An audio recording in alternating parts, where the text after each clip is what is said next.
মরুরাজ্য ওমানের নজরকাড়া সৌন্দর্য উপভোগের দারুণ এক সুযোগ তৈরি হলো বিশ্ব পর্যটকদের জন্য। পর্যটন খাতে গতি আনতে এবার সম্পূর্ণ বিনা খরচে ১৪ দিনের পর্যটন ভিসা চালুর যুগান্তকারী সিদ্ধান্ত নিয়েছে মধ্যপ্রাচ্যের দেশটি। রয়্যাল ওমান পুলিশের জারি করা নতুন নির্দেশনার ফলে নির্দিষ্ট দেশের নাগরিকেরা কোনো ভিসা ফি ছাড়াই দেশটিতে প্রবেশের সুযোগ পাবেন।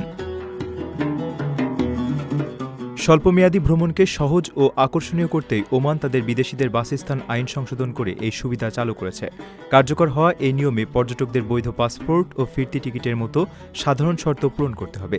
গালফ নিউজের তথ্যমতে বিনামূল্যে ভিসা পাওয়ার যোগ্য দেশগুলোর তালিকা শীঘ্রই আনুষ্ঠানিকভাবে প্রকাশ করবে ওমান কর্তৃপক্ষ।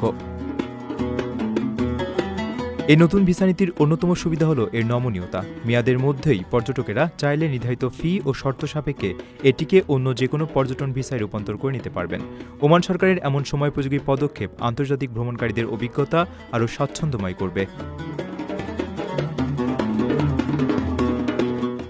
প্রথমবারের মতো প্রবাসীর সিটিতে শুরু হলো কমার্শিয়াল শপ বরাদ্দ। আপনার ব্যবসাকে দিন একটি আধুনিক ও সম্ভাবনাময় ঠিকানা। একই সঙ্গে নিশ্চিত করুন ভবিষ্যতে লাভজনক বিনিয়োগ। সীমিত সংখ্যক কমার্শিয়াল স্পেস এখন বুকিং চলছে। স্ক্রিনে প্রদর্শিত নাম্বারে আজই যোগাযোগ করুন এবং আপনার পছন্দের শপটি বুকিং নিশ্চিত করুন। স্পেস সীমিত, তাই দেরি নয়, আজই বুকিং করুন। প্রবাসীর সিটি, আপনার ব্যবসা ও বিনিয়োগের স্মার্ট সমাধান।